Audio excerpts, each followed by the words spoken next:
अस्सलामुअलैकुम।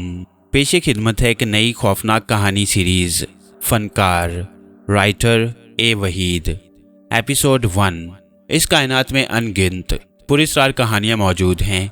ये कहानियाँ ना जाने कब से हैं और कौन जाने कब तक रहेंगी, मगर हर कहानी की कोई ना कोई वजह है। इंसानी दिमाग महदूद है क्योंकि कुदरत ने उसकी वुसअत बहुत ज़्यादा रखी है। इंसान बहुत दूर तक देखता है मगर कुदरत के कारखाने की हकीकत को नहीं समझ सकता। बेशक इंसान अपने तौर पर मसरूफ़ अमल है। कुछ इस गलत फहमी में मुब्तला हो जाते हैं कि वो सब कुछ जान गए हैं और सब कुछ कर सकते हैं, मगर ऐसा नहीं होता। मगर कुदरत ने इंसान को इस कदर ताकतवर ज़रूर बनाया है कि वो कायनात की वुसअतों में फैली हुई लाखों बदरूहों, आसेब और शैतानी कुव्वतों से लड़ सके और उनको ज़ेर कर सके। पुरस्कार कुव्वतें इंसानों के दरमियान ही रहती हैं और अपनी ज़िंदगी और पायदारी के लिए हर वक्त मसरूफ़ अमल रहती हैं। ये सिलसिला जारी है और जब तक दुनिया का वजूद है जारी रहेगा, क्योंकि खैर व शर का ये मामला जो अज़ल से है और अबद तक इसको रहना है। गांव के लोग बहुत जफाकश और सादा होते हैं। उनकी ज़िंदगी एक ही डगर पर रवां दवां रहती है। सुबह से शाम तक उनकी सोच महदूद दायरे में रहती है। उनकी खुशियाँ और गम दोनों ही देर पा नहीं होते। वो बहुत जल्द फरामोश कर देते हैं और अपने आप में मगन हो जाती हैं। बशीर का बाप गांव वसाई का रहने वाला था। ये गांव इलाहाबाद के जुनूब की तरफ वाक़ई है, मगर उसकी माँ इलाहाबाद शहर की रहने वाली थी। जब बशीर की पैदाइश हुई तो उसी वक्त उसके दिल में ख्वाहिश हुई कि बशीर की परवरिश वो शहर में करे। गांव की ज़िंदगी वो देख चुकी थी। वो जानती थी कि यहाँ पर बशीर सिर्फ एक किसान बन जाएगा और जिस तरह एक बैल की तरह उसका बाप मेहनत करता है वो भी करेगा। वो चाहती थी कि बशीर पढ़ लिख जाए। अगर ये ना हो सके तो वो कोई अच्छा हुनर सीख जाए और अच्छी शहरी ज़िंदगी गुजारे। मगर हालात ने कुछ इस तरह करवट बदली कि वो कुछ ना कर सकी और बशीर की उम्र बढ़ते बढ़ते 15 साल हो गई। इस दौरान वो सिर्फ ये कर सकी कि उसको करीबी स्कूल में दाखिल करवाया और बशीर हिंदू लड़कों के साथ 8वीं क्लास में पहुंच गया। बाप बहुत खुश था कि उसका लड़का पढ़ रहा है। वह चूंकि अनपढ़ था इसलिए यही बहुत था कि उसका इकलौता बेटा पढ़ रहा है। उसको ये तो पता नहीं था कि वो क्या पढ़ रहा है, मगर मरियम बशीर की माँ जानती थी कि हिंदुओं का स्कूल, सारे उस्ताद हिंदू, वो क्या पढ़ाते हैं। इसलिए उसने बशीर को दीनी तालीम खुद देना शुरू कर दी और बशीर ने कलाम पाक ख़त्म कर लिया। देवी देवताओं के मन घड़त किस्से कहानियाँ और महाभारत के बहादुरी के झूठ बशीर पर असर नहीं करते थे। पंडित लहक लहक कर बयान करता तो बशीर मुस्कुराता रहता। पंडित कहता, एक को मारें 2 मर जाएं, तो बशीर पूछता, दूसरा किस तरह मर गया पंडित जी? पंडित जानता था कि ये मियाँ का लड़का है, ऐसे ही सवाल करेगा। वो गुस्से से कहता, तू चुपचाप बैठा रह बशीर, और ना सुना जाए तो बाहर चला जा।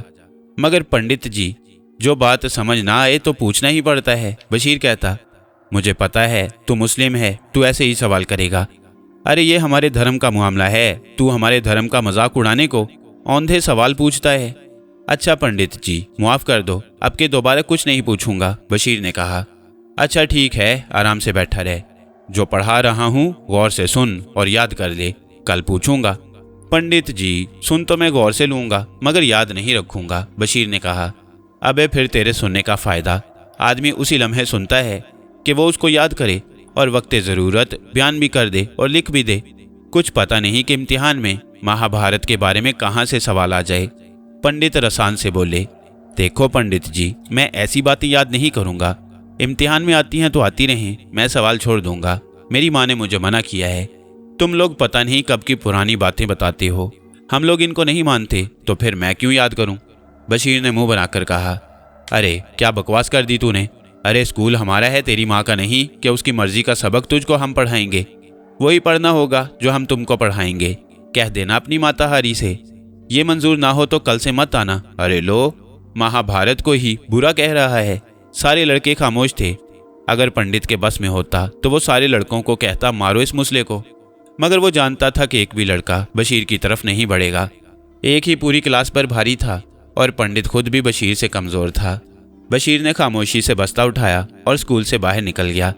ये उसका उस स्कूल में आखिरी दिन था। उसने सारी बात अपनी माँ को बताई और मरियम ने उसके बाप को बताकर कहा, अब भी तुम सोच विचार में पड़े हो।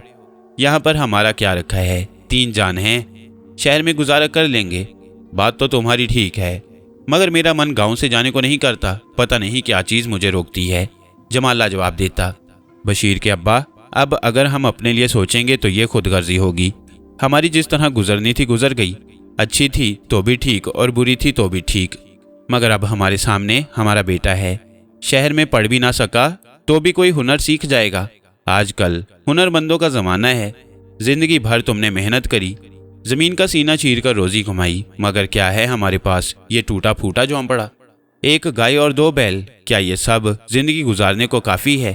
وہ پنڈت ہمارے بیٹے کو ہندو بنانا چاہتا ہے، اس کو ذہنی طور پر ہمارے دین سے ہٹانا چاہتا ہے۔ یہی حال رہا تو ایک دن آئے گا کہ ہماری اولاد کسی نہ کسی وقت دین سے پھر جائے گی اور ہندو ہو جائے گی۔ ابھی ہوش کرنے کی ضرورت ہے۔ جمالے نے گردن اٹھا کر بیوی کی طرف دیکھا۔ میں اس پنڈت کی زبان بند کر دوں گا، مار ڈالوں گا اس کو، وہ میرے بیٹے کو ہندو بنا رہا ہے۔ مریم جلدی سے بولی، جذبات میں مت آؤ، وہ ہندو ہے، وہ اپنا کام کر رہا ہے، وہ نہ ہوگا تو یہی کام کوئی اور کرے گا، تم اپنا کام کرو۔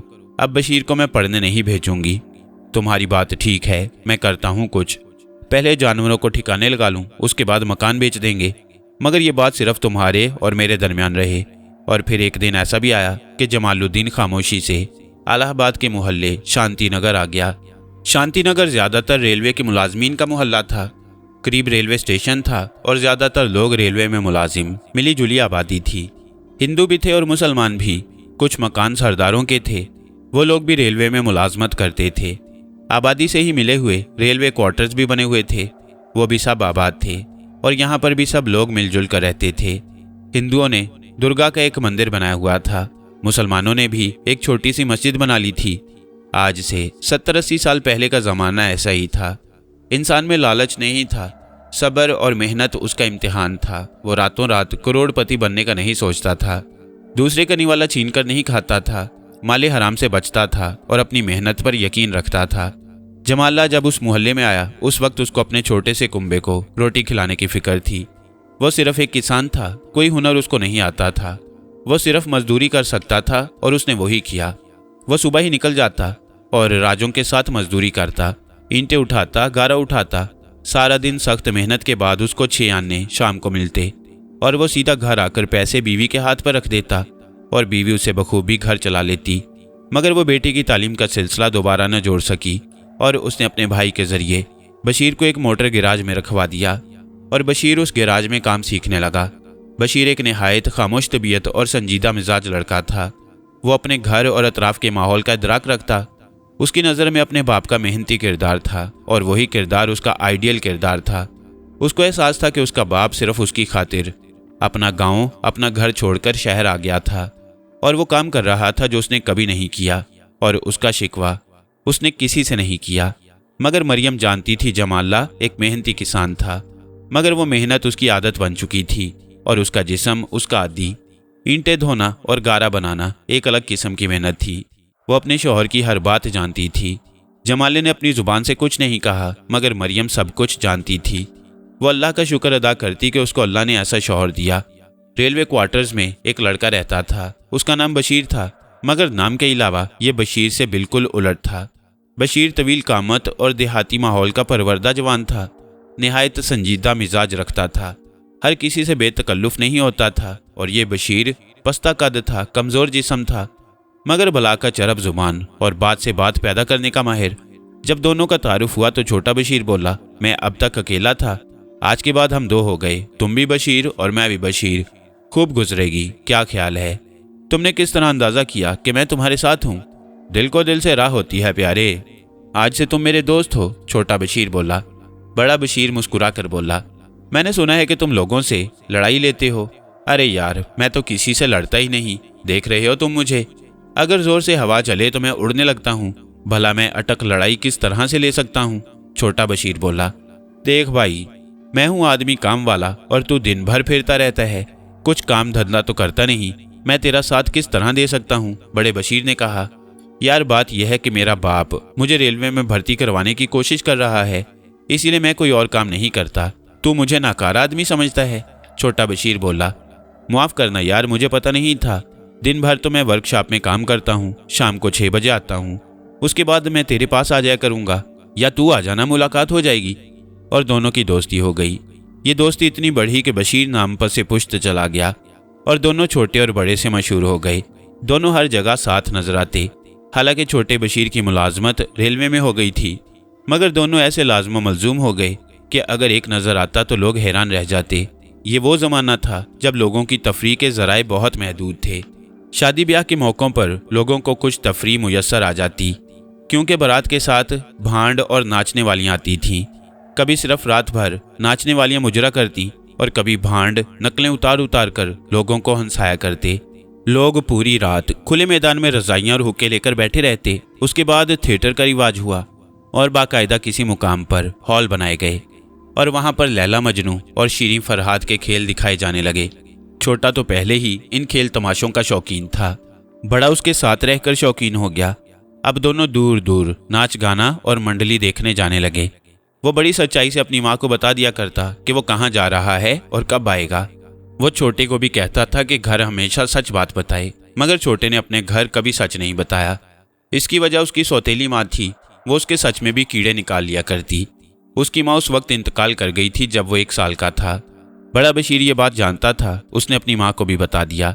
छोटा बशीर की इस कमी को बड़े की वालदा पूरा करने की कोशिश तो ज़रूर करती, मगर जो दराड़ उसकी नफ्सियात में पड़ चुकी थी वो इतनी जल्दी किस तरह पुर हो सकती थी। छोटा बशीर नशा भी करता और यही वो बात थी जो कि बड़े बशीर को सख्त नापसंद थी। एक दिन उसने सोचा, छोटे के साथ तो मैं भी बदनाम हो जाऊंगा। मैं फिर अपनी माँ को क्या जवाब दूंगा, मेरा बाप क्या सोचेगा। शाम को रोज़ ही छोटा आता था। आते ही बोला, क्या प्रोग्राम है उस्ताद। वो रोज़ इसी तरह आकर पूछता था और खुद ही प्रोग्राम बताता था। मैं तेरा उस्ताद कब से हो गया, बड़े ने कहा। उस्ताद तो मैं तुझे तेरे कद की वजह से कहता हूँ, वरना उम्र और तजुर्बे में तो मैं तेरा उस्ताद हूँ।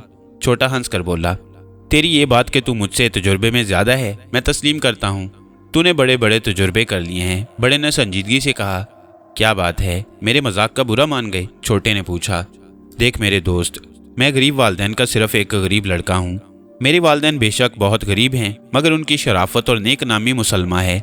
मैं हरगिज़ ये नहीं चाहूँगा कि मेरी वजह से उनको भी शर्मिंदगी हो। ये तो बहुत अच्छी बात है, छोटा बात काट कर बोला। मेरी पूरी बात सुन ले फिर जवाब देना। तू नशा करता है, शराब पीता है, ये ठीक है, जवाब दे।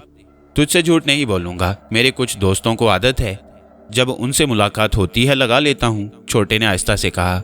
एक बात बता, वो लोग वाकई तेरे दोस्त हैं या सिर्फ ऊपर ऊपर से दोस्त हैं, बड़े ने फिर पूछा। ये ऊपर ऊपर से दोस्त का क्या मतलब हुआ, छोटा बोला। इंसान ठोस नहीं है, परत दर परत है, हर परत अलग अलग है। एक परत दोस्ती का है तो दूसरा दुश्मनी का, एक परत में मोहब्बत है तो दूसरा नफरत से भरा। इन परतों में तवाजुन करना पड़ता है। अगर नेकी, शराफत और मोहब्बत के परत ज़्यादा हैं तो वह शख्स घूम फिर कर नेकी की तरफ आ जाएगा, और अगर बदी, बदमाशी, धोखा फरेब के परत ज़्यादा हैं तो वो भी अपनी असलियत पर ज़रूर आएगा। मैंने इसलिए पूछा था कि वो तेरे ऊपर ऊपर से दोस्त हैं, बड़े ने बात ख़त्म की। तेरी बात की गहराई तक तो शायद ना पहुंच सकूं, मगर मेरी समझ में ये बात ज़रूर आ गई है। मैं पीता नहीं था, फिर उन लोगों के पास आना जाना हुआ और उनके असरार पर पीने लगा। पहले वो लोग पिलाते थे और अब खुद मैं उनको पिलाता हूँ। तो इसका मतलब हुआ कि ऊपरी परत उनकी कुछ और थी और अंदरूनी परत कुछ और है, छोटे ने जवाब दिया।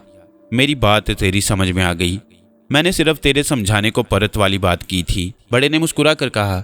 तू भी मुझे परत दर परत नजर आता है, छोटे ने कहा। हर इंसान परतों पर मुश्तमिल है मेरे दोस्त, बड़े ने जवाब दिया।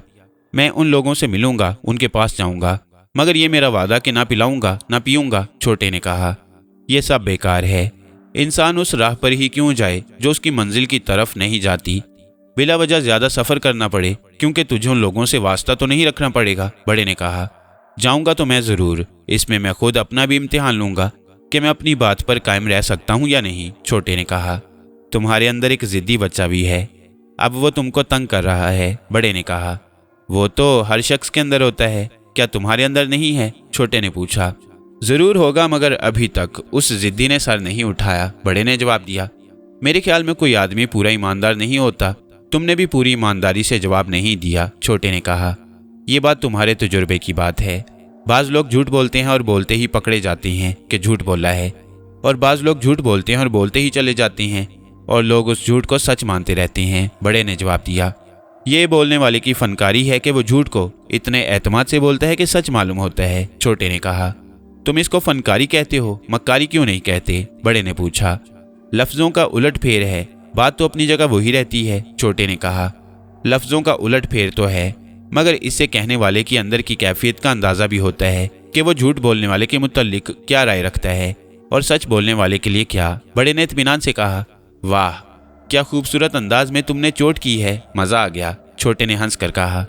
ऐसी खफीफ चोट बहुत कम लोग महसूस करते हैं, तुमने कर ली, मुझे खुशी है, बड़े ने हंस कर कहा। झूठों की दुनिया में रहने वाले लोग सच्चाई को बड़ी मुश्किल से कबूल करते हैं। मैं भी इसी झूठों की दुनिया का बाशिंदा हूँ, झूठ से करीब तर हूँ और सच कभी कभी सामने आता है। तो फिर मैं मानूस तो झूठ से हुआ ना, छोटे ने कहा।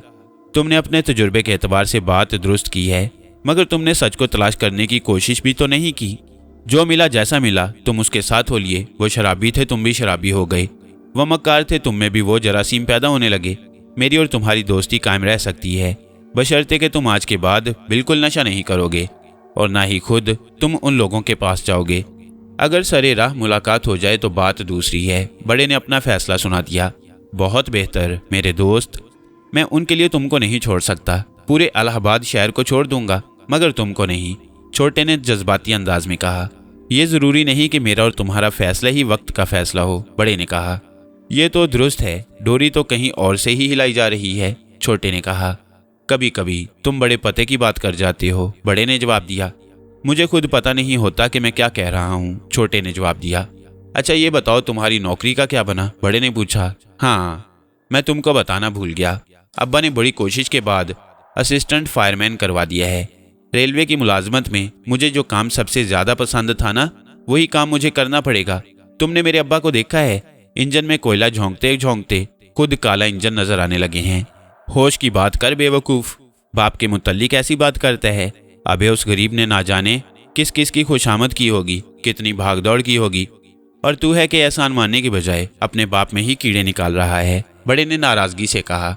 अरे यार, मैं कीड़े नहीं निकाल रहा हूँ, एक हकीकत बता रहा हूँ। तुझे पता नहीं ये असिस्टेंट फायरमैन क्या होता है? कोयले के स्टीम इंजन में 3 आदमी होते हैं, एक तो ड्राइवर होता है, एक कोयला बेलचे में भर भर कर इंजन में डालता है, और जो कि सबसे मजलूम होता है वो कोयले की टंकी में बैठा रहता है और हथौड़े से कोयला तोड़ता रहता है। 4, 6, 10 साल में तरक्की करता है और फायरमैन यानी कोयला झोंकने वाला बन जाता है, और जिंदगी भर इसी रुतबे आली पर रहता है। सर से पैर तक वो खुद भी कोयला नजर आता है। ये है उस गरीब की जिंदगी। तो फिर क्या किया जाए? इंजन को कोयले से ना चलाया जाए, फायरमैन की पोस्ट खत्म कर दी जाए। ये दोनों काम नहीं हो सकते। दुनिया में हजारों लोग ऐसा काम करते हैं जो खतरनाक होता है, उस काम से उनकी जिंदगी जा सकती है, मगर वो करते हैं इसलिए कि उनकी रोजी रोटी उसी काम से वाबस्ता है। तुमको असिस्टेंट फायरमैन इसलिए अच्छा नहीं लग रहा कि वो दिन भर कोयलों पर बैठता है और कोयला तोड़ता है, और जब उस कोयले के ढेर से उतरता है तो खुद भी कोयला नजर आता है, मगर वो फिर भी एक इंसान ही होता है। उसके ख्यालात, जज्बात और एहसासात वही होते हैं जो आम आदमी के होते हैं। क्या वो लोग शादी नहीं करते? क्या वो लोग अपने बच्चों को नहीं पालते? तुम भी तो एक फायरमैन की औलाद हो। क्या तुमको तुम्हारे बाप ने मोहब्बत नहीं दी? मेहनत से रोटी कमाने वाला हमेशा खुश रहता है। बड़े ने बात खत्म की तो छोटा बोला, यार मैं तेरी बातों का क्या जवाब दूं? तेरी कोई बात गलत नहीं। ये भी ठीक है कि मेरा बाप जब वापस आता है मेरा ही पूछता है। अम्मा कुछ भी जवाब दे वो मेरा बहुत ख्याल करता है, मगर पता नहीं मुझे ये काम अच्छा नहीं लगता। काम कोई बुरा नहीं होता, शर्त सिर्फ इतनी है कि वो हराम काम ना हो। मेहनत करने वाला कभी अपनी ज़मीर के सामने शर्मिंदा नहीं होता, बड़े ने कहा। ठीक है, तो फिर मैं करता रहता हूँ। अभी तो कच्चों में था और मेरा इरादा भी करने का नहीं था, मगर अब नहीं छोड़ूंगा। मैंने तेरी बात मान ली, छोटे ने कहा। 2 साल गुजर गए। छोटा बशीर कोयला तोड़ता रहा और बड़ा बशीर वर्कशॉप में मेहनत करता रहा। बड़ा बहुत मेहनती था, ईमानदार था, मगर उसकी सारी खूबियां बेकार थीं। उसके गैराज में किसी ने कोई काम न बताया। वो कोल्लू के बैल की तरह टिंगल काटने वाली मशीन का भारी पहिया घुमाता रहा और मालिक उनको फरोख्त करके ऐश करता रहा। बशीर के हिस्से में सिर्फ 4 अन्य रोज आते रहे और उसकी मेहनत से कमाया हुआ मालिक का रुपया नाचने वाली के कोठे पर खर्च होता रहा। उसने कई बार मालिक से इल्तिजा की कि वो काम सीखना चाहता है, मगर उसने इस पर ध्यान न दिया क्योंकि इतना तगड़ा सीधा बैल उसको कहाँ मिलता। बशीर को सिर्फ एक फ़ायदा इस काम करने की वजह से हुआ, और वो ये कि उसका जिस्म बहुत मजबूत हो गया। वो कद्दावर तो पहले ही था, अब वो कड़ियल जवान नजर आता, मगर उसकी समझ में ये बात आ गई थी कि इस वर्कशॉप में उसका कोई मुस्तकबिल नहीं है। वो यहाँ पर काम नहीं सीख सकता, फिर वो क्या करे? इलाहाबाद शहर में वो किसी को नहीं जानता था। उसका सिर्फ एक ही दोस्त था और वो भी गाड़ी पर चला जाता तो 4-6 रोज के बाद वापस आता। सुबह वो सोकर उठा ही था कि बाहर से छोटे की आवाज़ आई। वो जल्दी से दरवाजे पर गया और बोला, क्या बात है, तू जल्दी आ गया? हाँ यार, जाना तो रतलाम तक था मगर मैं आगरा से लौट आया, बस यार दिल नहीं चाहा, छोटे ने जवाब दिया। वाह भाई, दिल की खूब रही। अरे असल बात क्या है? बड़े ने पूछा। तू इतनी जल्दी बात की असलियत तक पहुंच जाता है, तुझे तो फिलासफर होना चाहिए, छोटे ने कहा। ज्यादा पॉलिश मत कर, असल बात बता, बड़े ने पूछा। तो सुन, आज की रात करौली में बड़ा जबरदस्त प्रोग्राम है। मास्टर निसार की पार्टी आ रही है, बड़ा जबरदस्त ड्रामा होगा, सारी रात का प्रोग्राम है, छोटे ने प्रोग्राम बताया। अबे यार, सारी रात का प्रोग्राम, अम्मा परेशान होंगी, बड़े ने कहा। अबे बता कर जाएंगे, फिर तो परेशानी नहीं होगी, छोटे ने जल्दी से कहा। अच्छा आ अंदर, तू खुद अम्मा से बात कर ले। दोनों अंदर आए तो बड़े बशीर की माँ ने छोटे को देखते ही कहा, क्या प्रोग्राम लाया है रे सुबह सुबह? अरे प्रोग्राम क्या होगा माँ, छोटे ने जवाब दिया। अरे मुझे सब पता है, कोई मंडली, कोई ड्रामा या फिर नाच गाना, यही तो तेरे प्रोग्राम होते हैं, अम्मा ने गुस्से से कहा। अरे अम्मा तो फिर क्या करें, सारा दिन बशीर गैराज में मेहनत करता है और मैं कोयला तोड़ता हूँ, ये जिंदगी है हमारी। अगर महीना 2 महीना के बाद कुछ तफरी कर लेते हैं तो क्या बुरा करते हैं, छोटे ने कहा। बहुत अच्छा करते हैं, मगर याद रखो ऐसे खेल तमाशों में अक्सर लठ चल जाते हैं, एक से एक बदमाश वहाँ मौजूद होता है। मैं तो लड़ाई झगड़ों से डरती हूँ बस, माँ ने तशवीश से कहा। अरे नहीं अम्मा, हम लोग तो लड़ाई झगड़ों से वैसे ही दूर रहते हैं, और ये मेरा यार, ये तो लड़ाई से ऐसा भागता है जैसे बिल्ली कुत्ते से भागती है, छोटे ने बड़े की तरफ इशारा करके कहा। बड़ा मुस्कुराता रहा। वो जानता था छोटा अम्मा को यकीन दिला रहा है कि खतरे की कोई बात नहीं। करौली गांव इलाहाबाद से 5-6 मील पर था। एक साइकिल पर दोनों शाम को रवाना हो गए, क्योंकि जो जल्दी आएगा वो उतना ही पंडाल से करीब बैठेगा। प्रोग्राम का इंतजाम चौपाल में ही किया गया था। चौपाल जमीन की सतह से 6 फुट ऊंची थी। चारों तरफ खुला मैदान था। चंद कदम के फासले पर सरसों के खेत थे। मौसम बहुत अच्छा था। लोग मगरिब के बाद से ही आना शुरू हो गए। चौपाल के 3 तरफ तमाशाई बैठ रहे थे। एक तरफ से फनकारों और इंतजामिया के लिए रास्ता था। कुछ इलाके के जिम्मेदार और उसके दोस्तों के लिए जगह रखी गई थी। छोटा और बड़ा जिस वक्त पहुंचे उस वक्त तक काफी लोग आ चुके थे, मगर फिर भी उनको जगह मिल गई और उन्होंने चौपाल से 10-12 फुट परे डेरा जमा दिया और जमकर बैठ गए। प्रोग्राम शुरू होने में तो अभी बहुत वक्त था, मगर वहां पर बैठना बहुत जरूरी था। अपनी जगह पक्की करना जरूरी था। अतराफ के तमाशाई भी बैठे थे और आपस में बातें कर रहे थे। वो उन लोगों से बातें करने लगे। बातें करने का मकसद सिर्फ ये था कि वो अगर उठकर कुछ देर बाहर को चले जाएं तो भी उनकी जगह पर कोई और बैठ ना सके। गांव के लोग जहां बैठते हैं वहीं पर अपनी लाठी रख लिया करते। उस जमाने में लाठी ही हथियार थी। दूर दूर के गांव से लोग आ रहे थे। भांत भांत की रंग बिरंगी पगड़ियां नजर आ रही थीं। गैस की लटकाने वाली बत्तियां रोशन कर दी गईं। पहले 1 घंटे का प्रोग्राम नाच का था और उसके बाद जब महफिल पूरी तरह जम जाएगी तो मास्टर निसार ड्रामा पेश करेंगे। सारी रात का प्रोग्राम था। मास्टर निसार उस जमाने के माने हुए ड्रामाबाज थे। उनका नाम सुनकर लोग दूर दूर से आते। नाच शुरू होने वाला था। साजिंदे आ चुके थे और अपने साजों को अपने ढप पर ला रहे थे, और फिर एक झनाके के साथ जोर जोर से साज बज उठे और रात के सन्नाटे में मौसीकी ने खलल डाल दिया। साज बड़े सुर और ताल में बज रहे थे। चंद मिनट के बाद एक लहराती बल खाती घाघरा और चोली में एक 18-20 साल की मुटियार नमूदार हुई और साज से पैरों की गर्दिश को हम आहंग करके नाचने लगी। और देहात के वो गरीब किसान जिन्होंने सिर्फ अपने घर की मैली कुचैली गोबर में लुथरी औरत देखी थी, वो उस जवान लड़की का नाच देखकर आहें भर रहे थे, आवाज़ें निकाल रहे थे। ये उनकी बेहतरीन तफरीह थी। वो आधा घंटा साजों की लय पर नाचती रही और जब उसके पैर लड़खड़ाने लगे तो वो झुककर सलाम करती चली गई। मगर साजिंदे मुतवातिर साज बजाते रहे। उसके जाते ही दूसरी आ गई। वो बदन में पहले वाली से भारी थी और उम्र भी ज़्यादा मालूम होती थी, मगर उसके नाच में पुख्तगी और बेसाख्तापन था। उसका नाच देखकर अंदाज़ा हुआ कि पहले वाली अनाड़ी थी। आधा घंटा के बाद वो भी सलाम करके चली गई। कुछ देर का वक्फा हुआ और फिर ड्रामा शुरू हुआ। मास्टर निसार की एंट्री हुई और पंडाल में खामोशी छा गई और मास्टर निसार की आवाज़ गूंजने लगी। लाउड स्पीकर उस जमाने में नहीं था। हर किरदार को अपने डायलॉग इतनी ज़ोर से बोलने पड़ते थे कि पंडाल के आखिरी आदमी तक उसकी आवाज़ पहुंच जाए। अगर वो अपनी आवाज़ आखिरी आदमी तक नहीं पहुंचा सकता था तो हूट हो जाता। चेहरे का उतार चढ़ाव तो हर शख्स नहीं देख सकता था। مگر اصل کردار نگاری اس کی آواز ہی تھی۔ ڈرامے کا ہر کردار اپنی جگہ اچھا کام کر رہا تھا۔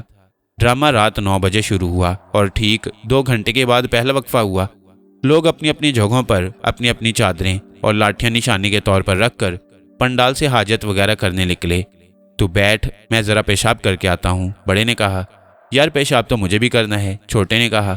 اچھا تو پہلے کرا، میں بیٹھا ہوں، جلدی آنا، بڑے نے کہا، اور چھوٹا پنڈال سے نکل کر کھیتوں کی طرف چلا گیا اور چند منٹ کے بعد ہی واپس آ گیا۔ اچھا اب تو جا اور جلدی واپس آ جا، اور بڑا بھی کھیتوں کی طرف چلا۔ اور جب وہ واپس آیا تو دیکھا چھوٹا کسی لمبے ترنگے آدمی سے تیز تیز آواز میں باتیں کر رہا ہے۔ وہ بھیڑ کو چیرتا جلدی جلدی اس کے قریب پہنچا تو دونوں کھڑے ہو چکے تھے۔ چھوٹے نے بڑے کو دیکھتے ہی کہا، لو وہ آ گیا، ہم دونوں یہیں پر بیٹھے تھے، یہ پیشاب کرنے گیا تھا۔ ہوا کیا ہے؟ بڑے نے پوچھا۔ ارے ہونا کیا ہے، یہ آیا اور تمہاری جگہ پر بیٹھ گیا، میں نے منع کیا تو لڑنے لگا، چھوٹے نے بتایا۔ بشیر نے اس لمبے تڑنگے جوان کی طرف دیکھا، اس کا رنگ کالا تھا مگر چہرے کے نقوش برے نہیں تھے، ہاتھ پیر کا بھی مضبوط نظر آتا تھا مگر اجڑ پن اور گھمار پن اس کے بشرے سے صاف پتہ چلتا۔ دیکھ بھائی، ہم لوگ بہت پہلے سے دونوں یہیں پر بیٹھے ہیں، تم کوئی اور جگہ تلاش کر لو، بڑے نے کہا، اور تم چلتے پھرتے نظر آؤ، ہم جہاں بیٹھ جائیں پھر اپنی مرضی سے اٹھتے ہیں، سن لیا کہ نہیں؟ وہ منہ بنا کر بولا۔ سن لیا، بڑے نے اطمینان سے کہا، مگر تو بھی سن لے کہ ہم اپنی مرضی سے کسی کو کچھ دیں تو دوسری بات ہے، زبردستی کوئی ہم سے چھین نہیں سکتا، تیری بھلائی اسی میں ہے کہ کہیں اور بیٹھ جا، بڑے نے کہا۔ خوب، بہت خوب، ارے ہمارے گام میں ہم کو ہی ٹنگڑی، اب مت بولیو آگے، وہ غصے سے بولا۔ بڑے بشیر نے اس کو اچھی طرح دیکھ لیا تھا، اس کے ہاتھ میں لاٹھی تھی، اتنی جگہ نہیں تھی کہ وہ لاٹھی سر سے اوپر اٹھا کر مار سکتا، وہ صرف لاٹھی سے دھکا دے سکتا تھا۔ یہ جگہ تو تجھے نہیں ملے گی، بڑے نے ذہنی طور پر خود کو تیار کر کے کہا۔ ابے یہ ہمارا گاؤں ہے، ہم جہاں چاہیں گے بیٹھیں گے، اور یہ کہتے ہوئے اس نے وہی کیا جس کے متعلق بڑے نے پہلے ہی سوچ رکھا تھا۔ وہ لاٹھی کو اپنی کمر کے برابر اونچائی پر لایا اور اس کا موٹا سرا بڑے کی طرف کر کے دائیں پسلی کا نشانہ لیا اور بڑی طاقت سے مارا، مگر بڑا اس حملے کے لیے خود کو پہلے ہی تیار کر چکا تھا، اس لیے بڑی آسانی سے بائیں طرف ہٹ گیا۔ دوسری بار اس نے بائیں طرف حملہ کر دیا اور بڑے نے اس کو بھی سرک کر خالی کر دیا، اور اس کے ساتھ ہی وہ زمین سے اچھلا اور دونوں پیر سے لاٹھی پر آیا۔ لاٹھی کا ایک سرا زمین پر ٹکا ہوا اور ایک سرا اس دیہاتی جوان کے ہاتھ میں۔ بڑے کا پورا وزن لاٹھی پر جب آیا تو جوان کے ہاتھ سے لاٹھی چھوٹ گئی اور بڑی تیزی سے زمین سے ٹکرائی، مگر درمیان میں جوان کے دونوں پیر تھے۔ لاٹھی کی چوٹ بھرپور انداز میں اس کے پنجوں پر پڑی اور وہ تکلیف سے بلبلا اٹھا اور غصے میں تیزی کے ساتھ لاٹھی اٹھانے کو جھکا، مگر وہ لاٹھی تک نہیں پہنچ سکا کیونکہ درمیان میں بڑے کا ایک طوفانی مکہ اس کے استقبال کو موجود تھا۔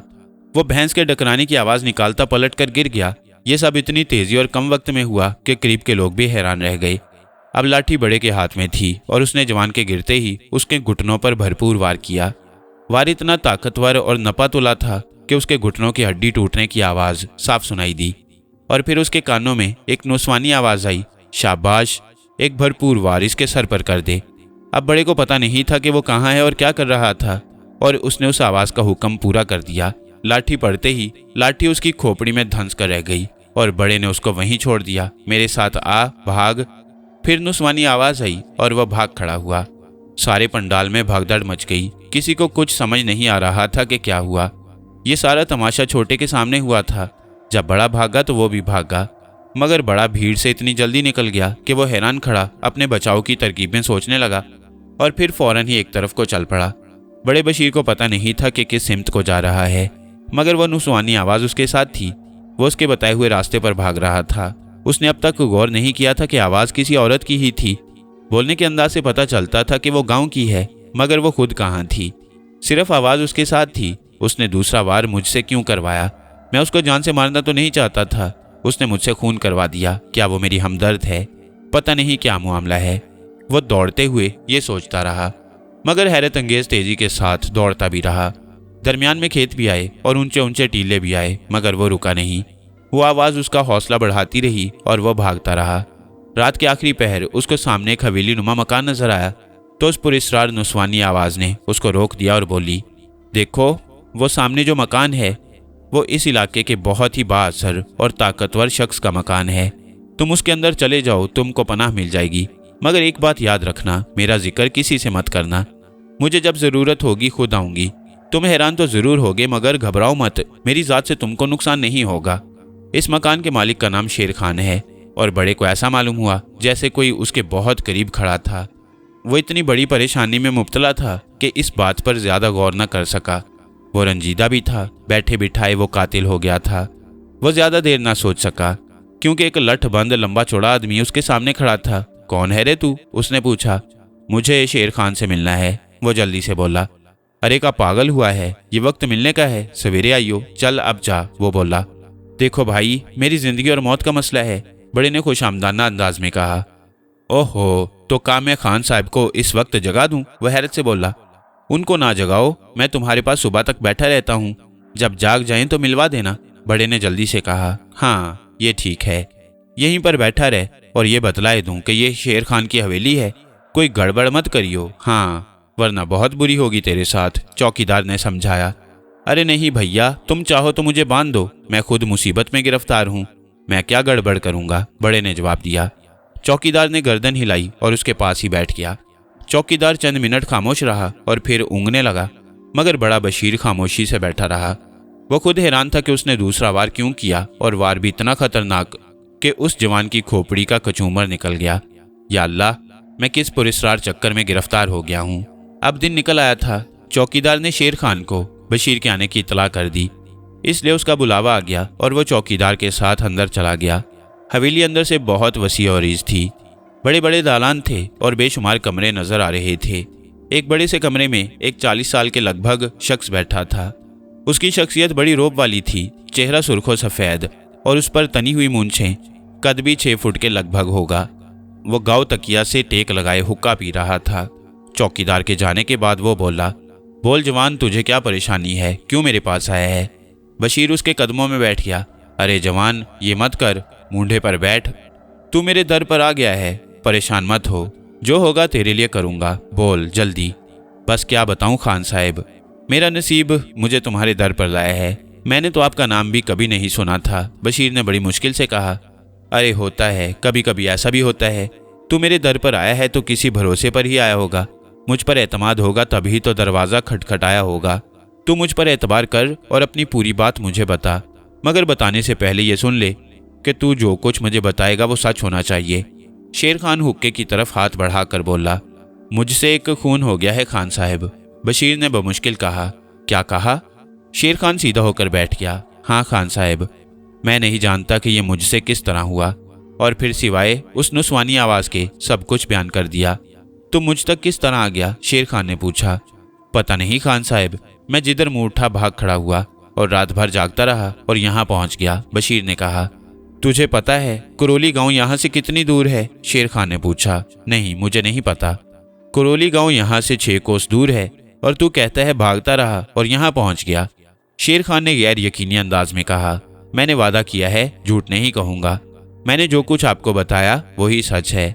मैं तेरी बात का यकीन कर लेता हूँ, मगर मेरी एक बात याद रखना, झूठ हमेशा सहमा हुआ रहता है, जब सच सामने आता है वो इंसान को जलील कर देता है। मेरी और तेरी ये पहली मुलाकात है, इसकी बुनियाद झूठ पर पड़ेगी तो आगे के हालात भी झूठ ही होंगे। तूने अच्छी और पक्की बुनियाद रखनी है तो वाकयात में ज़रा भी रद्दोबदल मत करना, ना खुद को मासूम जाहिर करने की कोशिश करना। तेरी गलती है तो भी और तू बेकसूर है तो भी। अब तू मेरी बात का जवाब दे। बात इतनी बड़ी तो नहीं थी कि किसी को कत्ल कर दिया जाता, ऐसा तुझसे क्यों कर हुआ? शेर खान ने पूछा। मैं खुद हैरान हूँ खान साहब कि मैंने दूसरा वार क्यों किया, जबकि पहला वार ही उसके लिए काफ़ी था। मैं उस वक्त किस कैफियत में मुब्तला हो गया और मुझ में इतनी ताकत कहाँ से आ गई, मेरे सोचने और समझने की सलाहियत कहाँ चली गई। मैंने ज़िंदगी में किसी जानवर को भी नहीं मारा, लड़ाई झगड़ों से मैं दूर रहता हूँ, मगर ये वारदात मुझसे हो गई। मैं खुद बहुत शर्मिंदा हूँ, शायद इसी को तकदीर का लिखा कहते हैं, बशीर ने शर्मिंदगी से कहा। हाँ, तकदीर का लिखा इसी को कहते हैं। इंसान मौत से बहुत डरता है, मगर वो भूल जाता है कि ज़िंदगी की हर सांस में मौत है। किस जगह किस तरह उसको मौत आएगी वो नहीं जानता। ज़िंदगी भर वो मौत का सामना करता है। उस शख्स की मौत तेरे हाथों लिखी थी और वो नहीं जानता था कि इतनी मामूली बात उसकी मौत का बायस बन जाएगी, और तू नहीं जानता था कि वो तेरे हाथों मारा जाएगा। तू अंदर ही रहना, अभी इस हवेली से बाहर जाने की कोशिश मत करना, मैं पता करवाता हूँ मरने वाला कौन था। उसने आवाज दी, झल्लन और झल्लन। वो चौकीदार अंदर आ गया। देख, सबको कह देना यहाँ कोई नहीं आया और शकूरे को मेरे पास भेज दे। चौकीदार ने गर्दन को खम किया और चला गया। चंद मिनट के बाद एक तवील कामत शख्स अंदर दाखिल हुआ तो शेर खान ने कहा, कुरोली गांव चला जा, घोड़ी पर जाना, वहां पर एक कत्ल हुआ है। पता कर क्या कौन कत्ल हुआ है, किसने कत्ल किया है, सारी बात पता करना और जरा होशियारी से। तुझे कोई पहचानता तो नहीं? मैं तो सालों से वहां नहीं गया, मुझे कोई नहीं जानता, शकूरे ने जवाब दिया। तो ठीक है, तुझे पता है वो गांव त्रिलोक चंद ठाकुर का है? मुझे पता है उस्ताद, शकूरे ने कहा। ठंडा रहना, जो हुक्म दोगे उस्ताद वैसा ही होगा, शकूरे ने जवाब दिया। तो फिर जा, जरा जल्द आने की कोशिश करना, मेरा अगला कदम तेरे आने पर उठेगा। शकूरे ने सलाम किया और तेजी से दरवाजे से बाहर निकल गया। शेर खान ने फिर आवाज दी, झल्लन और झल्लन। चौकीदार फिर अंदर आ गया। देख, ये मेहमान है, बहुत खुफिया मेहमान, ऊपर वाले कोठे में इसके रहने का बंदोबस्त करवा दे। अंदर की बात अंदर ही रहे, ये ख्याल रखना। अल्लाह रखी को कह दे इसकी रोटी पानी का ख्याल रखे। अच्छा बशीर, तू जा इसके साथ, आराम कर और भूल जा कि तूने कुछ किया है। और शेर खान बाहर निकल गया। जलन के साथ बशीर जीने की तरफ चला गया। ऊपर जीना खत्म होते ही एक बहुत बड़ा कमरा था। उस कमरे में एक बहुत बड़ा पलंग और पुराने टाइप की 4 कुर्सियां और एक लकड़ी की बहुत बड़ी अलमारी रखी थी। जलन दरवाजे से ही वापस चला गया। बशीर पलंग पर आकर लेट गया और अपने ख्यालात में गर्क हो गया। छोटा घर पहुंच गया होगा, उसने सोचा। उसके सामने ही तो सारा वाकया हुआ है। मेरे बारे में अम्मा को क्या उसने बताया होगा? ये क्या हो गया? मेरी माँ का क्या होगा? बूढ़ा बाप जिसकी कमर तो मजदूरी करते करते पहले ही टूट चुकी है, शायद ये सदमा बर्दाश्त ही ना कर सके। माँ बाप के सारे ख्वाब चिकनाचूर कर दिए मैंने। मुझे मुआफ कर दे मेरे मौला, ये मैंने किस तरह किया मुझे खुद पता नहीं। और वो नुस्वानी आवाज़ जिसके हुस्न को वो महसूस नहीं कर सका, क्योंकि उसने जिन हालात में उस आवाज़ को सुना वो बड़े खतरनाक थे। वो कौन थी? वो किसकी आवाज़ थी?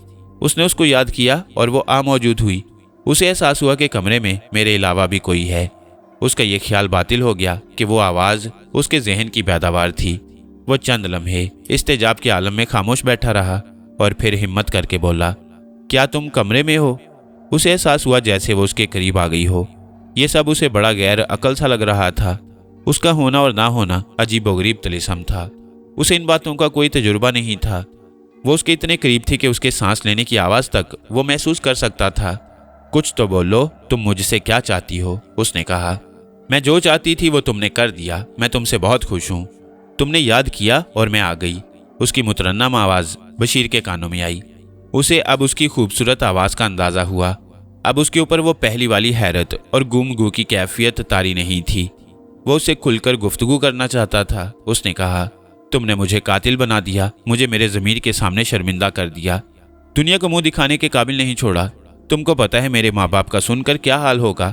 मैं बशीर खान, अपने माँ बाप की इकलौती औलाद, जिसको तुमने 1 मिनट में ख़त्म कर दिया। बशीर ने गुस्से से कहा, तुम गुस्सा कर लो, खूब गालियाँ भी दे डालो। तुम जिस कैफियत का शिकार हो मैं उसको समझ सकती हूँ, महसूस कर सकती हूँ। मैं तुम्हारी किसी बात का बुरा नहीं मानूंगी। उस आवाज़ में गम का अंसर साफ नजर आ रहा था। नहीं, तुम बहुत ज़्यादा बुरा मानो और 2-4 कत्ल मेरे हाथ से करवा डालो। मेरी बचत का कोई रास्ता मत छोड़ो। मैंने तुम्हारा क्या बिगाड़ा था जो तुमने मेरे साथ ये सलूक किया? और वो गरीब मेरे हाथों मारा गया। कातिल तो मैं बना। दुनिया और कानून की नज़र में तुम्हारा क्या गया? तुम बहुत जालिम हो। अरे कौन हो तुम? मेरे सामने तो आओ, मैं देखूं तो अपने मेहरबान को। बशीर गुस्से में उठकर कमरे में फिरने लगा। चंद मिनट खामोशी रही और फिर वही नुस्वानी दर्द में डूबी हुई आवाज़ आई, शांत हो जाओ, हौसला करो। मैं इन हालात में सिर्फ तुमसे यही कह सकती हूँ, अपनी सफाई में इस वक्त तुमसे कुछ कहना बेकार ही होगा, क्योंकि दरिया जब तुगयानी पर हो तो बड़े बड़े दरख्त तिनकों की तरह बह जाती हैं। और आवाज़ बंद हो गई तो बशीर ने कहा, बात ये नहीं है, बल्कि तुम सचमुच मुकाबला नहीं करना चाहती, इसलिए किनारा कशी इख्तियार कर रही हो और सामने भी नहीं आ रही हो। शायद किसी हद तक तुम्हारी बात भी दुरुस्त हो। तुमको पता है सदाकत आम खूबियों से बहुत बुलंद होती है, और वाकई आम आदमी इतनी बुलंदी पर नहीं होता कि वो सदाकत को हर वक्त बर्दाश्त कर ले। मैं सिर्फ आम आदमी की बात कर रही हूँ, ऋषि मुनि, अवतार, नबी और पैगंबरों की बात नहीं कर रही। तो तुम इस बात को मानती हो कि तुमने मेरे साथ जो किया वो मुझ पर जुल्म था? बशीर ने पूछा। मैंने कब इनकार किया है?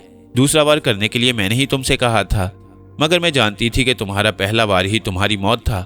वो तुमको किसी हालत में मौत से कम सजा न देते। वो गांव ठाकुर का है, वहां के चारों गांव उसी के ही जेर असर थे। तुमने ठाकुर के बहुत अहम मोहरे की टांगें तोड़ी थी। वो लोग तुमको छोड़ तो नहीं देते। उनके नज़र में आदमी की जान लेना बहुत मामूली बात है। तुमको उन लोगों से लड़ाई करना ही नहीं चाहिए थी, और इस सूरत में तो ये ज़्यादा ज़रूरी था, क्योंकि तुमको उनकी ताकत का अंदाज़ा भी नहीं था और तुम्हारी पुश्त भी मजबूत नहीं थी। इंसान अजीबोगरीब चीज़ है, अपनी गलतियों और कमज़ोरियों को महसूस नहीं करता, और अगर कभी महसूस कर ले तो नई नई और अजीबोगरीब तौजीहात पेश कर देता है और खुद को बेगुनाह साबित करने की कोशिश करता है। हालांकि बहुत कम वो इसमें कामयाब होता है। काले को सफ़ेद करना बहुत मुश्किल है। मेरा पहला वार मुझे मौत दिला देता, मैं मर जाता। तुमने ये एहसान किया कि मुझे कातिल बना दिया। मौत तो हर इंसान को एक न एक दिन आनी है, कोई उससे आज तक नहीं बच सका, मगर जब मैं मरूंगा तो एक कातिल की हैसियत से मरूंगा। ये तोहफा तुमने मुझे दिला दिया। बशीर के लहजे में बला का कर्ब और दुख का इजहार होता था। चंद मिनट खामोशी रही और फिर नुस्वानी आवाज़ उभरी। ये एक अलमनाक हकीकत है, तुम्हारे एहसासात काबिल कदर हैं, मगर तुम पूरे हालात और ठाकुर त्रिलोक चंद से वाकिफ नहीं हो। खुद को समेट कर रखो और आने वाले हालात पर नज़र करो, और जो हाजिर है उसकी कदर करो। शेर खान ठाकुर के मुकाबले का आदमी है और ठाकुर से बहुत मुख्तलिफ है। शेर खान जिस पर हाथ रख देता है फिर हाथ उठाता नहीं। तुमने जो हालात उसको बताए हैं वो उन सबको अपनी कसौटी पर परखेगा। वो उसको पसंद करता है जो उसके सामने सच बोलते हैं। तुमने बहुत अच्छा किया कि सारे वाक़यात उसको बता दिए। ठाकुर के बारे में तुम खुद चंद रोज में जान जाओगे कि वो क्या है। मैं आती रहूंगी, खुद को ठंडा रखो, दोस्तों और हमदर्दों को पहचानने की कोशिश करो। ये वक्त जज्बाती और जल्दी करने का नहीं। और आवाज़ बंद हो गई। खिड़की से एक हवा का झोंका गुजर गया और कमरे में सन्नाटा छा गया। शकूरा शाम 6 बजे वापस आ गया। वो आते ही शेर खान के पास पहुंचा और बोला, उस्ताद बड़ी गड़बड़ हो गई है। मरने वाला त्रिलोक चंद का भांजा था और बड़ा हथ छूट और लड़ाका था, मगर मारने वाले ने चूया की तरह मार दिया। सब हैरान है कि इतना होशियार और चाको चौबंद लड़ाका, और उसका ये हाल हुआ कि एक हाथ न चला सका। सबका ख्याल है कि ये कारिस्तानी शेर खान के किसी आदमी की है।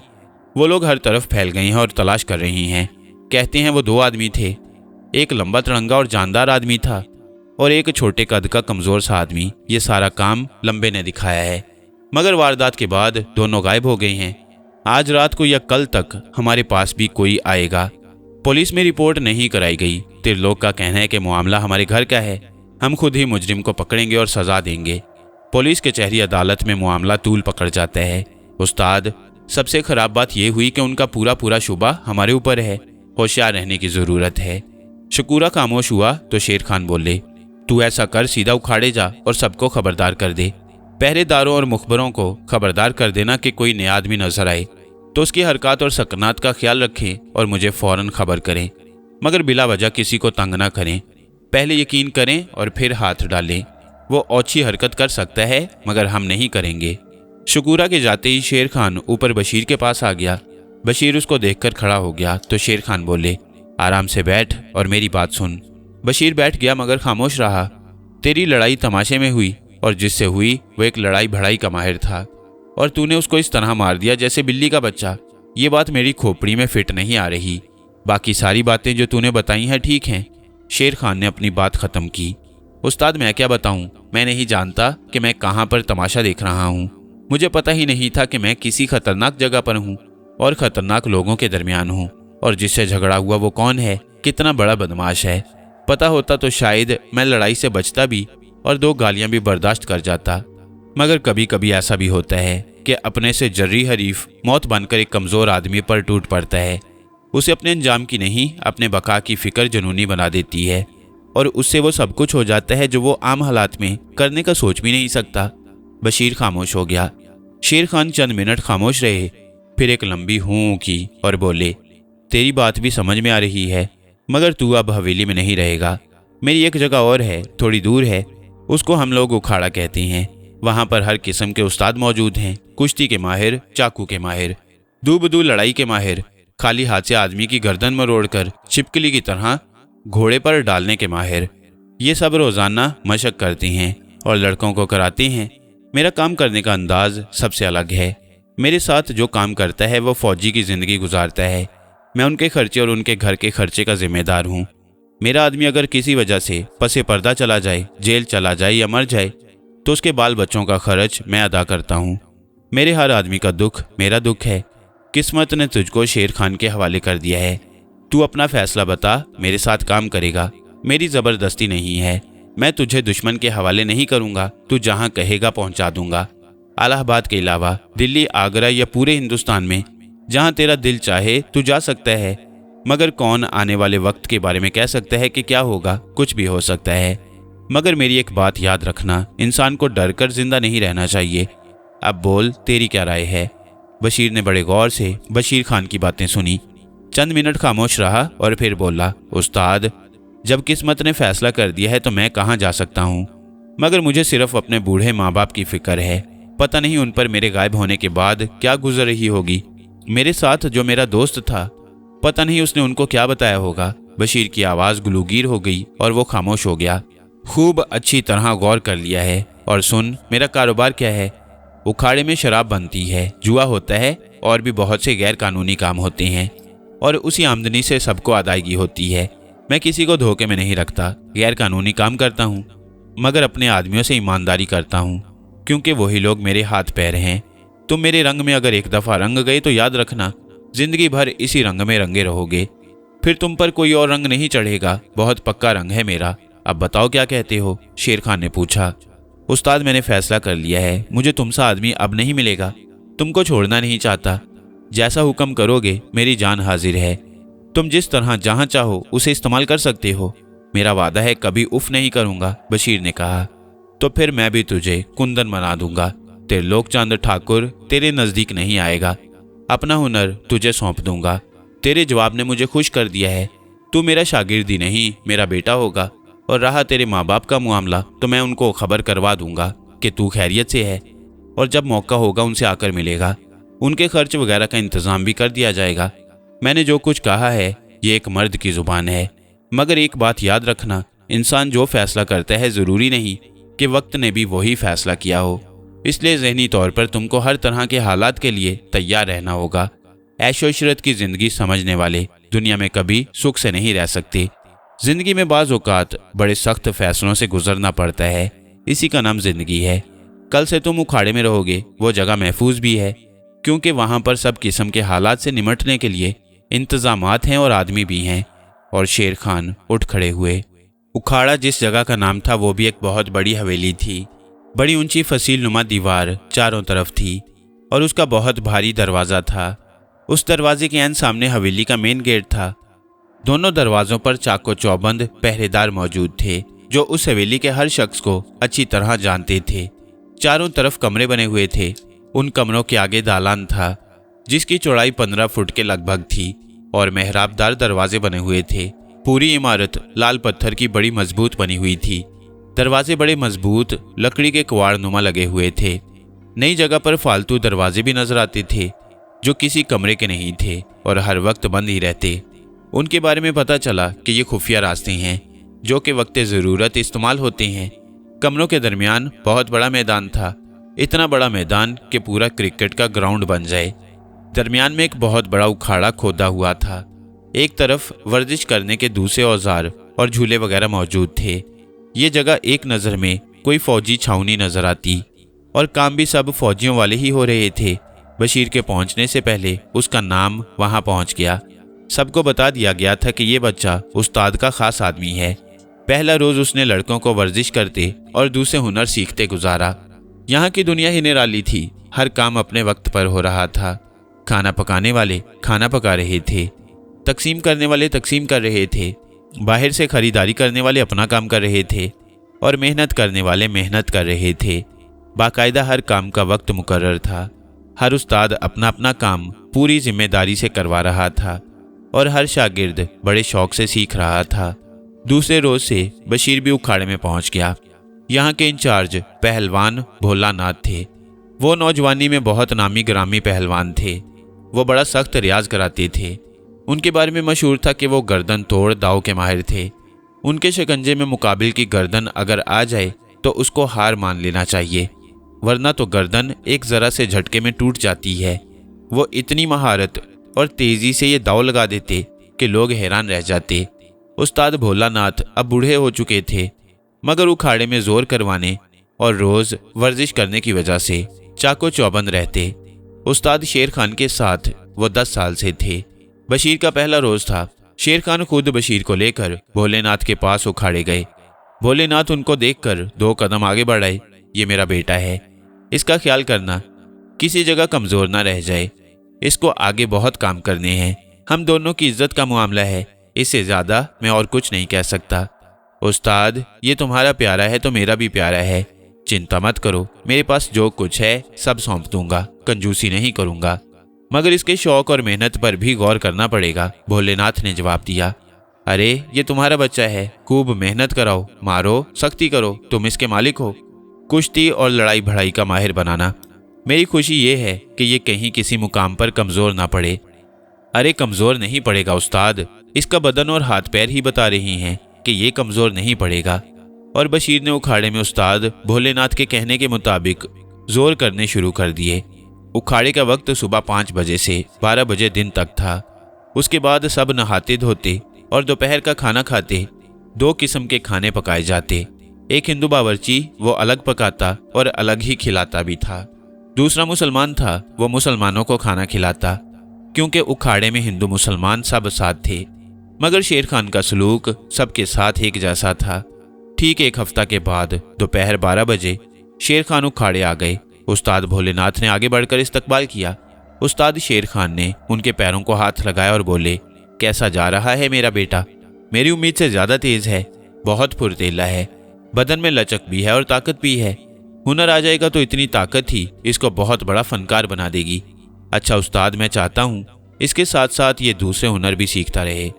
इससे कोई फर्क तो नहीं पड़ेगा? शेर खान ने उस्ताद भोलेनाथ से राय ली। कोई फर्क नहीं पड़ेगा, मेरा वक्त तो सिर्फ सुबह का है, दोपहर के बाद ये कुछ भी कर सकता है। अच्छा उस्ताद, ठीक है, तो फिर मैं इसको उस्ताद शौकत के हवाले कर देता हूँ। आओ बशीर। और शेर खान एक तरफ चल दिए। उनके साथ बशीर भी चला। वो एक कमरे के सामने जा खड़े हुए और आवाज दी, शौकत उस्ताद अंदर हैं क्या? अंदर से एक दरमियाने कद का आदमी बाहर आया, जिस्म पर एक बुनियान और लुंगी पहने हुए। आते ही हैरत से बोला, अरे उस्ताद आओ, अंदर आ जाओ, मुझे बुला लिया होता, काहे तकलीफ की? अरे नहीं उस्ताद, तुम उस्ताद हो अपने फन के, तुम्हारा एक मुकाम है, मैं ऐसा नहीं कर सकता। हुक्म करो उस्ताद। शौकत उस्ताद ने कहा, आराम से बैठ जाओ, ठंडी बर्फी वाली लस्सी पिलाओ, कुछ खातिर तो करो हमारी उस्ताद। शेर खान ने बड़ी बेतकल्लुफी से कहा, हाँ जरूर, 1 मिनट में हाजिर हुआ। वो दरवाजे तक गए, किसी को आवाज दी और वापस आ गए। इस लड़के को जानते हो? शेर खान ने पूछा। तारुफ तो नहीं हुआ, मगर देखा है उखाड़े में जोर करते।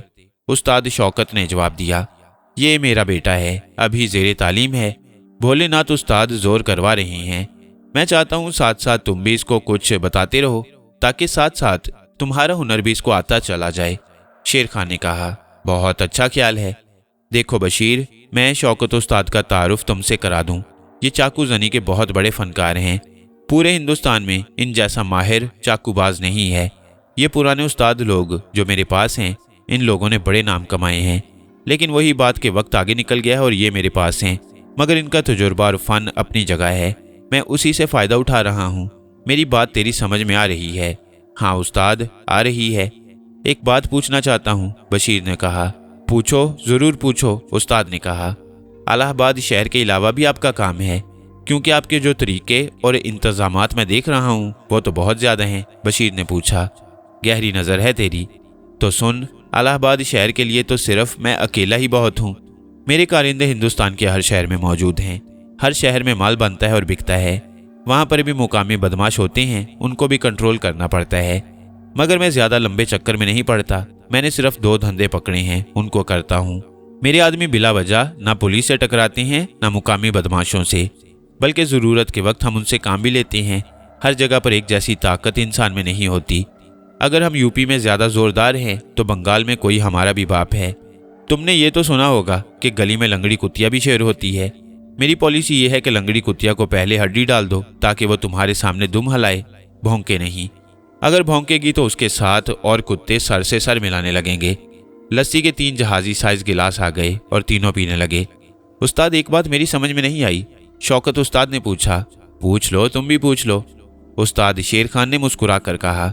उस्ताद, तुमने किसी कदर तालिब इल्म को ये बातें नहीं बताईं और ना ज्यादा किसी पर जोर दिया, इस बच्चे पर इस कदर बोझ क्यों? शौकत उस्ताद ने पूछा। उस्ताद होना, बारीक से बारीक बात भी तुमसे पोशीदा नहीं रह सकती। इसका कम से कम अल्फाज में जवाब यह है कि ये मेरा बेटा है। अब सारे मतलब तुम खुद निकालना, पूछना मत। और उस्ताद शेर खान उठ खड़े हुए। अच्छा, अब चलता हूँ। ख्याल रखना, कोई कोताही, कोई किनारा खाली मत छोड़ना। अच्छा बशीर, उस्ताद का ख्याल रखना, ये मेरी जगह है। और उस्ताद तेजी से दरवाजे से बाहर चले गए। इसके ठीक 15 दिन के बाद उस्ताद शेर खान दोपहर 12 बजे आ गए और सीधे भोलानाथ के पास पहुंचे। और उस्ताद भोलेनाथ के पांव छूने के बाद बोले, उस्ताद सब ठीक है, काम ठीक चल रहा है ना? भगवान की कृपा से सब ठीक है, उस्ताद भोलेनाथ ने जवाब दिया। मैं दिल्ली गया हुआ था, आज ही आया हूँ, तो सबसे पहले तुम्हारे पास हाजिर हुआ हूँ। बशीर कहाँ है? उन्होंने पूछा। अभी तुम्हारे आने से चंद मिनट पहले ही तो अपने कमरे में गया है, जवाब मिला। तुम ये सुनाओ, उसके क्या रंग हैं? शेर खान ने पूछा। अरे उस्ताद, क्या पूछते हो, हीरा है एकदम खरा, भोलेनाथ ने जवाब दिया। फिर भी कुछ बताओ, कैसा जा रहा है? उस्ताद ने फिर पूछा।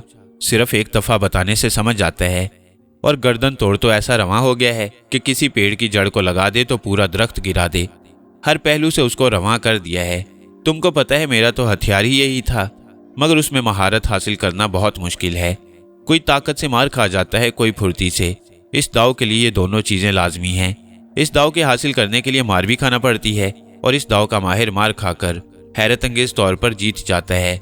मगर मार खाने की ताकत हो और बर्दाश्त करे, वक्त और मौके की तलाश हो, तो वो मौका उसको मिलता है। क्योंकि जो मारता है वो एक वक्त ऐसा आता है कि लापरवाह हो जाता है, और वही वक्त होता है इस दाव को हासिल करने का। जो इस दाव में फंस गया वो बहुत जल्द अपनी हार तस्लीम कर लेता है। अगर वैसा ना करे तो नुकसान ज्यादा हो जाता है। बहुत सालों के बाद ये मेरा पहला शागिर्द है जो इस दाव में पूरी महारत हासिल कर रहा है। भोलेनाथ ने बात खत्म की। वाह उस्ताद, दिल खुश कर दिया। बोलो तो मिठाई खिलाऊं? शेर खान हंसकर बोले। अरे नहीं उस्ताद, तुम्हारा ही खाते हैं, भोलेनाथ बोले। अरे नहीं उस्ताद, मुझे गुनाहगार मत करो। हर शख्स अपने नसीब का खाता है। बच्चा बाद में पैदा होता है और उसकी खुराक पहले अल्लाह पैदा कर देता है। मैं किसी को क्या खिला सकता हूँ? शेर खान ने कानों को हाथ लगाकर कहा और बशीर के कमरे की तरफ चल दिए। दरवाजे पर पहुंचकर आवाज दी, बशीर बेटा, बशीर क्या अंदर हो? बशीर बुनियान और लुंगी में ही बाहर दौड़ आया और अरे उस्ताद कहकर लिपट गया। तू ठीक तो है? शेर खान बोले। हाँ मैं ठीक हूँ, बशीर ने जवाब दिया। तेरा रियाज कैसा है? वो बोले। देख लो, पहले बदन कैसा था, अब कैसा है। पहले 2 रोटी खाता था, अब खाता ही चला जाता हूँ, पता ही नहीं कि कहाँ चली जाती है, बशीर हंसकर बोला। अरे तो क्या सिर्फ रोटी पर गुजारा है तेरा? उस्ताद ने हैरत से कहा। अरे नहीं उस्ताद, सब मिलता है, दूध, मलाई, मेवे जात, फ्रूट, सब कुछ मिलता है, बशीर ने जल्दी से कहा। हाँ तो ठीक है, कपड़े पहन ले, अभी तुझे एक उस्ताद से और मिलवाना है। बशीर फौरन तैयार हो गया और दोनों सामने के रुख चलते गए। मैदान के आखिरी सिरे पर जो कमरा था उसके बाहर खड़े होकर उस्ताद ने आवाज लगाई, सरदार, उस्ताद। अंदर से फौरन जवाब मिला, आया जी उस्ताद जी, अभी आया। और खिचड़ी दाढ़ी के सरदार रन्नड़ जी कमरे से निकले और शेर खान से लिपट गए और फिर बोले, ओए उस्ताद, आज तो बड़े दिनों के बाद दीदार कराया। कसम से मैं तो समझ रहा था शायद उस्ताद ने मुझे लावारिस कर दिया है, कोई पता ही नहीं काम के बारे में। सरदार जी बोले, काम के बारे में इसलिए कोई नहीं पूछता कि सबको पता है कि सरदार के 1000 बार 12 बज जाएं, मगर काम फिर भी ठीक ही करेगा। अरे भाई, तेरे काम की गवाही तो तेरे शागिर्द मैदान में दे देते हैं, फिर मुझे पूछने की जरूरत क्या है? सरदार है तू, सब ठीक है। तू ये बता, तुझे कोई परेशानी तो नहीं है, कोई जरूरत तो नहीं है? भाभी के पास अमृतसर तो नहीं जाना? जो बात है बता दे, उस्ताद ने मुस्कुरा कर कहा। वाह उस्ताद, तू तो दिलों के अंदर का हाल पढ़ने लग गया है। 6 महीने हो गए हैं, 2-3 खत भी आ गए हैं। लड़की की शादी ब्याह का चक्कर है, अगर इजाजत दोगे तो चक्कर लगाऊंगा, सरदार जी बोले। अरे तो मैं किस लिए आया हूँ? जब तेरा दिल करे चला जा, और जब काम खत्म हो जाए आ जाना। खर्च वगैरह हवेली से आकर ले लेना, शेर खान ने कहा। उस्ताद, ये बच्चा कौन है? तुमने बताया नहीं, सरदार जी बोले। अरे हाँ, मैं तेरे पास इसको लेकर आया था, ये भोलेनाथ और शौकत के पास काम सीख रहा है। तेरा काम भी इसको आना चाहिए, बस इसीलिए लाया था, मगर अब ये तेरे आने के बाद तेरे पास आएगा। तू पहले घर का चक्कर लगा। फिर बशीर को मुखातिब करके बोले, बशीर, ये उस्ताद सरदार जोबिन सिंह हैं, अपने काम के माहिर, ये लाठी चलाने के माहिर हैं। बस ये समझ लो कि इनके हाथ में लाठी हो تو یہ توپ سے بھی مقابلہ کر سکتی ہیں۔ لکڑی چلانے والے کی بڑی حیثیت ہوتی ہے، یہ خوبی سردار میں ہے۔ ان کے شاگرد سینکڑوں لوگوں کے درمیان سے بڑی آسانی سے نکل آتی ہیں۔ تم سمجھ گئے ہوگے کہ میں تم کو کیوں ان کے پاس لایا تھا، مگر یہ کام اب ان کے آنے کے بعد ہوگا۔ اچھا سردار، اب چلتا ہوں، حویلی ضرور آنا، اور سنو، کنجوسی نہ کرنا، بچوں کے لیے ضرورت کی تمام چیزیں خرید لینا۔ اور شیر خان دروازے کی طرف چل پڑے۔ وہاں پر ان کا ٹانگا کھڑا تھا۔ وہ ٹانگے میں بیٹھنے سے پہلے بشیر سے بولے، دیکھ بیٹا، گھبرانا مت، دل لگا کر ریاض کر اور اکھاڑے میں ہی رہنا۔ ابھی تیرا باہر جانا ٹھیک نہیں ہے۔ ترلوک کے آدمی کتے کی طرح تیری بو سونگتے پھر رہے ہیں۔ میرے گھر کی کچھ خیر خبر ہے؟ بشیر نے پوچھا۔ وہاں پر سب ٹھیک ہے۔ تیرا دوست جو تیرے ساتھ تھا وہ الہ آباد سے فرار ہو گیا ہے، کیونکہ اس کو ترلوک ٹھاکر کے آدمیوں نے پہچان لیا تھا۔ وہ بھاگ گیا، یہ اچھا کیا، ورنہ تو ٹھاکر پتہ نہیں اس کے ساتھ کیا سلوک کرتا۔ وہ میرے بوڑھے ماں باپ کو تنگ کر سکتا ہے، بشیر نے کہا۔ تیرے دوست کا فرار تیرے حق میں اچھا ہے، کیونکہ اس پر سختی ہوتی تو شاید وہ تیرا گھر ان کو دکھا دیتا۔ اب ترلوک ٹھاکر اندھیرے میں ہے، وہ نہ تو تم تک پہنچ سکا، نہ وہ چھوٹا بشیر یعنی تمہارے دوست تک پہنچ سکا۔ ترلوک ٹھاکر کا اثر صرف الہ آباد شہر میں ہے، دوسرے بڑے شہروں میں اس کی کوئی پوزیشن نہیں ہے، اور یہاں پر بھی صرف ان علاقوں میں جہاں پر ٹھاکروں کی آبادی ہے، وہاں پر وہ ہیرو بنا ہوا ہے۔ میں نے اس کو پورے شہر میں دوڑا دوڑا کر مارا ہے۔ وہ حد سے زیادہ متعجب ہے، وہ لومڑی کی طرح چالاک ہے، عیاری اور مکاری اس کے اندر کوٹ کوٹ کر بھری پڑی ہے۔ وہ کھلے میدان میں مقابلہ نہیں کرتا، جب دبتا ہے تو گردن ڈال دیتا ہے اور عیاری سے کام لیتا ہے۔ اگر اس کا پلہ بھاری ہو تو ظلم کی انتہا کر دیتا ہے۔ عورت، مرد، بوڑھا، جوان، بچہ، کسی کو معاف نہیں کرتا۔ میں تم کو اس لیے اس کے بارے میں بتا رہا ہوں کہ وہ تمہارا کھلا دشمن ہے، تمہارا اس سے ضرور سامنا ہوگا۔ میری بات یاد رکھنا، اگر سامنے لڑائی ہو تو لڑائی کو طول مت دینا، اور داؤ پر آ جائے تو جتنی جلدی فیصلہ کر سکو کر لینا۔ بہادر دشمن اوچھی حرکت نہیں کرتا، مگر ٹھاکر کچھ بھی کر سکتا ہے۔ وہ خود کو ٹھاکر کہتا ہے مگر لگتا نہیں۔ تو اپنا کام کرتا رہے، اور سن، اب تو داڑھی مت بنانا، میں 15 دن کے بعد آؤں گا، نائی کو لیتا آؤں گا اور تیرا خط بنواؤں گا۔ آگے تو مت سوچ، یہ وقت کی ضرورت ہے۔ وقت کے ہاتھوں ایک انسان کٹ پتلی ہے، قسمت کے نادیدہ ہاتھ اسے ہر دم نچاتے رہتی ہیں، اور وہ ان نادیدہ ہاتھوں کے اشاروں پر ناچتا ہے۔ وہ سوچتا تو بہت ہے اور کچھ کرنا بھی چاہتا ہے، مگر کوئی کام اس کی خواہش کے مطابق نہیں ہوتا، اس کی توقعات ناکام ہوتی ہیں۔ بشیر نے کب یہ سوچا تھا؟ وہ تو شیر خان کو جانتا بھی نہیں تھا، کرولی کے ٹھاکر ترلوک کا اس نے نام بھی نہیں سنا تھا۔ وہ ایک کا دشمن بن گیا اور ایک کا دوست۔ یہ وقت ہی کا فیصلہ تھا۔ آج 15واں دن تھا اور آج استاد کو آنا تھا۔ دوپہر کو استاد نہیں آئے، مگر رات 9 بجے استاد اکھاڑے میں موجود تھے۔ ان کے ساتھ 2 آدمی اور تھے۔ وہ سیدھے اس کے کمرے میں آ گئے اور بولے، دیکھ میں کس کو ساتھ لایا ہوں، یہ درزی ہے، تیرے کپڑے بنائے گا، اور دبلے پتلے آدمی کی طرف اشارہ کر کے کہا، اور یہ تیرا نائی ہے، تیرا خط بنائے گا۔ میں تیری موجودہ شکل کو تبدیل کرنا چاہتا ہوں۔ تو اب بشیر نہیں ہے، آزاد ہے، تو پونا کا رہنے والا ہے۔ یاد رکھنا، تیری شخصیت میں اتنی تبدیلی میں کر دوں گا کہ تیرے بہت قریب کے لوگ بھی تجھے نہیں پہچان سکتے۔ بشیر حیرت سے استاد کے اس فیصلے کو سنتا رہا۔ اس نے استاد کے کسی فیصلے پر انکار نہیں کیا، مگر استاد کا یہ فیصلہ کچھ الجھن میں ڈال رہا تھا، مگر وہ خاموش تھا۔ شیر خان بڑی گہری نظروں سے اس کو دیکھ رہا تھا، اس کے چہرے کے تاثرات کو محسوس کر رہا تھا۔ دیکھ بیٹا، میں سمجھ سکتا ہوں تیرے اندر جو کھلبلی مچی ہوئی ہے۔ ہر انسان اندھیری سرنگ میں نہیں اترتا، مگر کوئی تو اترتا ہے۔ سب جانتے ہیں کہ یہ جان جوکھوں کا کام ہے، مگر پھر بھی کوئی تو اندر جاتا ہے۔ اب آگے وہ ہوتا ہے جو اس کے نصیب میں لکھا ہے۔ تیری شخصیت کی تبدیلی کا فیصلہ میں نے بڑے سوچ بچار کے بعد کیا ہے۔ اس سے نقصان صرف یہ ہوگا کہ بشیر مر جائے گا اور آزاد زندہ ہوگا، مگر تیرے اندر جو بشیر ہے اس کو تو کوئی نہیں مار سکتا۔